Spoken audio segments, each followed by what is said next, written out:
Hi everyone, good afternoon, সবাইকে জানি শুভ দুপুর। আর এখন দেখো আমি রান্না বান্না শুরু করেছি। আজকে কিন্তু ছুটির দিন, শনিবার। তা তোমাদের দাদাভাইয়ের ছুটি নেই, তোমাদের দাদাভাই অফিসে চলে গেছে সকালবেলা, কিন্তু বাচ্চাদের স্কুল ছুটি সেহেতু আজকে একটু দেরি দিয়ে রান্না বান্না বসাচ্ছি। তা চলো এখন কিন্তু রান্না করব। মাছগুলো ধুয়ে নিয়েছি। তা গতকাল এনেছিল কাতলা মাছ, এই যে কাতলা মাছ নিয়ে এসছে। তো এই মাছটা সবাই ধোয়া হয়েছে, নুন হলুদ মাখাবো, এখনও দিইনি কিছু, জাস্ট ধুয়ে রেখেছি। আরেকটা নিয়ে এসছে তোমার আমুদি মাছ। আর এই আমুদি মাছটাকে আজকে ভাবছি বেশ মচমচে করে একটু ম্যারিনেট করে ভাজা করব। এই মাছটা ম্যারিনেট করে ভাজা করব মচমচে, ডালের সাথে দারুণ লাগবে খেতে। একটু ডাল করব তার সাথে। তা চলো এই মাছটা আজকে করবো ফুলকপি আলু দিয়ে, যেটা আমার কাটা হয়ে গেছে। এই যে ফুলকপি কেটেছি বড় বড় করে, আর তলায় আছে নতুন আলু। এই যে নতুন আলু, ফুলকপি আলুতে আজকে মাছের ঝোল হবে। আর এখানে হয়ে গেছে ভাত নামিয়ে রেখেছি। আর একেবারে মাছটাকে ম্যারিনেট করব। তা চলো মাছটা ম্যারিনেট করে দিই, করে তারপরে রান্নাবান্না শুরু করব। এখানে দেখো মাছ ভাজা বসিয়ে দিয়েছি। প্রথম মাছ ভাজাটা বসিয়ে দিয়েছি, এখানে 4টে ভাজা দিয়েছি, আরও আছে মাছ, সেগুলো ভাজতে হবে। একে একে মাছগুলোকে ভেজে নিই, তারপরে ঝোল করবো। এক পিস করে উল্টেও দিয়েছি এই ফাঁকে। চলো মাছগুলো আজকে ভালো করে ঝোল করব। একটু কড়া করে না মাছ ভাজা করলে আমাদের বাড়িতে কেউ খেতে চায় না, পছন্দ করে না।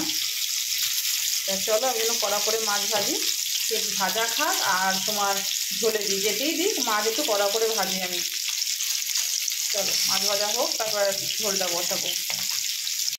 এই যে দেখো আমার কিন্তু মাছের ঝোলটা ফুটে গেছে, ফুলকপি আলু দিয়ে ঝোল করেছি। তা সবই ভালো করে সেদ্ধ হয়ে গেছে, আলুও সেদ্ধ হয়ে গেছে, ফুলকপিও সেদ্ধ হয়ে গেছে। লাস্টে কটা কাঁচা লঙ্কা দিলাম, এখনও মাছগুলো দিইনি। আর একটু ঝোলটা ফুটুক, তারপর মাছগুলো দেবো। আর আমার ক্যামেরা কিন্তু ধোয়া হয়ে গেছে, এবার মাছগুলো একে একে দেবো।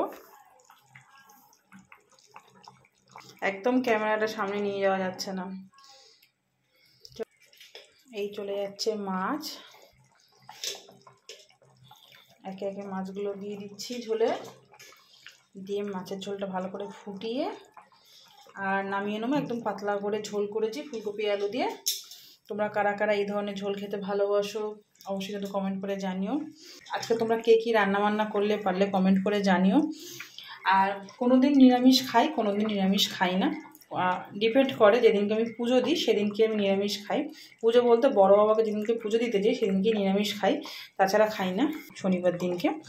তা চলো মাঝের মধ্যে শনিবারটা মানি। তা এই শনিবারটা মানলাম না, এই আছে মাছের ঝোল করলাম।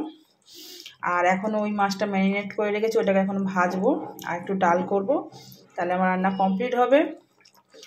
আর যেহেতু ছুটির বাজার, তাই একটু আস্তে ধীরে সুস্থে রান্না করছি। শনিবার রবিবারটা একটু লেট করেই রান্নাটা বসাই, যাতে গরম গরম খাওয়া যায়।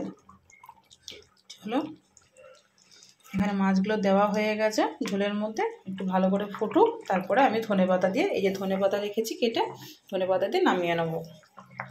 চলো আর মাছটা দেখাই। এই মাছটা তো আমি ম্যারিনেট করেছি, ম্যারিনেট করার পর তো দেখানো হয়নি, এই দেখো। আচ্ছা আমি এখানে ম্যারিনেটে কী দিয়েছি আমি সেটা একবার তোমাদের সাথে শেয়ার করি। 1 চামচ মতন আদা রসুন পেস্ট দিয়েছি, হলুদ, লঙ্কার গুঁড়ো, সর্ষের তেল আর সামান্য একটু লবণ, এই দিয়ে মাছটাকে পুরো ম্যারিনেট করেছি। আর দিয়েছি লেবুর রস, একটা পাতি লেবুর রস দিয়েছি, 4 ভাগের 3 ভাগ দিয়েছি, 1 ভাগ রেখে দিয়েছি যদি অতিরিক্ত টক হয়ে যায় সেই জন্য।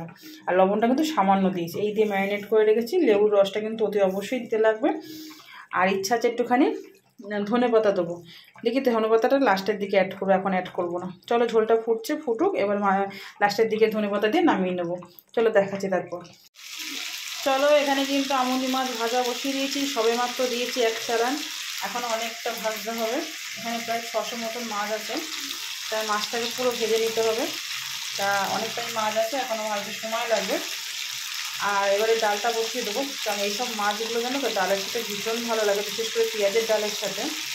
তা চলো পেঁয়াজের ডাল করবো আজকে। তা সেই ডালটা এখনও বসাইনি, বসাবো। মাছটা ভাজা হয়ে যাক, তারপরে ডালটা বসাবো। আর এখানে কিন্তু মাছের ঝোলটা হয়ে গেছে, এই যে দেখো মাছের ঝোল হয়ে গেছে, গরম ধোয়া উঠছে। চলো মাছের ঝোলটা কমপ্লিট হয়ে গেছে। এখানে আমুদি মাছটা ভাজা চলছে, আমুদি মাছ ভাজা হয়ে গেলে বসিয়ে দেবো ডাল। চলো ঝটপট করে নিই তাহলে। চলো আমি আস্তে আস্তে রান্নাবান্নাগুলো কমপ্লিট করে ফেলি। তোমরা আজকে লাঞ্চে কী বানালে পারলে কমেন্ট করে জানিও। দেখা হচ্ছে নেক্সট কোনো ভালো ভিডিওতে, ততক্ষণ তোমরা ভালো থেকো, সুস্থ থেকো, টাটা।